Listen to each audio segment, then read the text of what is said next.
네, 환자와 접촉한 사람은 1,300명이 넘었습니다. 또 휴업에 들어가는 학교도 늘어가고 있는데요. 자세한 내용 중앙사고수습본부 연결해서 알아보겠습니다. 이승훈 기자, 이 환자와 접촉한 사람 어제보다 또 많이 늘었네요. 네, 어제 1,200명대이던 접촉자 숫자가 오늘은 1,386명으로 늘었습니다. 접촉자 가운데 확진 판정을 받은 사람이 9명이나 되니까 이들에 대한 관리가 무엇보다 중요합니다. 방역대책본부는 오늘부터 이 접촉자의 범위를 좀 더 확대하기로 했는데요. 기존에는 확진자가 증상 발현 이후에 만난 사람만 접촉자로 봤는데 오늘부터는 증상 발현 하루 전에 만난 사람도 접촉자로 분류하기로 했습니다. 환자 본인이 증상 시작일을 정확히 인지하지 못할 가능성을 고려했다는 게 방역당국의 설명입니다. 이와 함께 중국 우한에서 입국한 사람 가운데 연락이 닿지 않던 29명의 외국인이 있었죠. 이 가운데 4명의 소재는 확인이 됐습니다.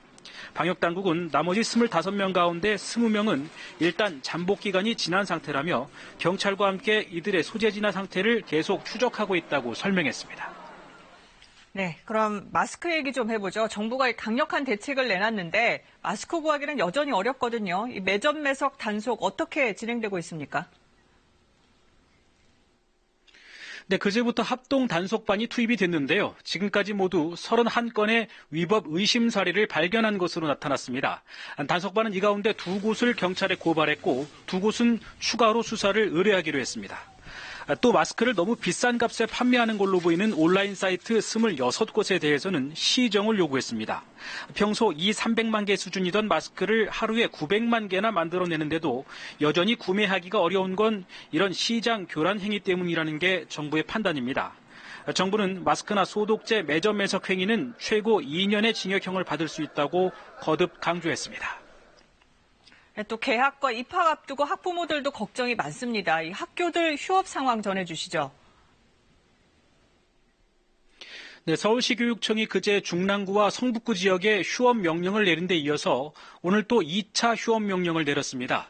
대상은 서울 송파구와 강남구, 영등포와 양천구에 있는 일부 유치원과 초중고등학교인데요. 모두 32곳입니다. 휴업 기간은 잠복기를 고려해 10일부터 19일까지로 하고 다만 해당 기간 동안에 돌봄 교실은 정상적으로 운영이 되니까 학부모들은 아이들 어디에 맡겨야 되나 큰 걱정은 하지 않아도 될 것 같습니다.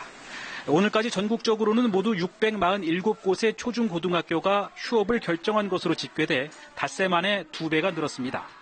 지금까지 신종 코로나 중앙사고수습본부에서 KBS 뉴스 이승훈입니다.